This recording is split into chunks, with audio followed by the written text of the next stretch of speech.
আসসালামু আলাইকুম।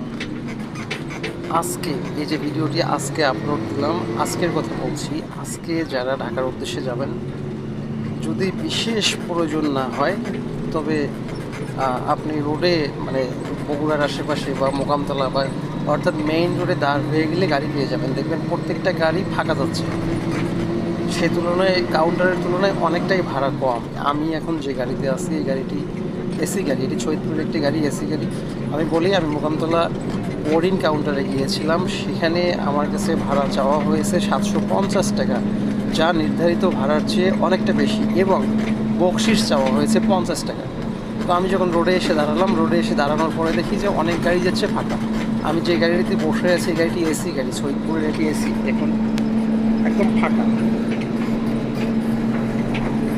মানে গাড়িটি একদম ফাঁকা।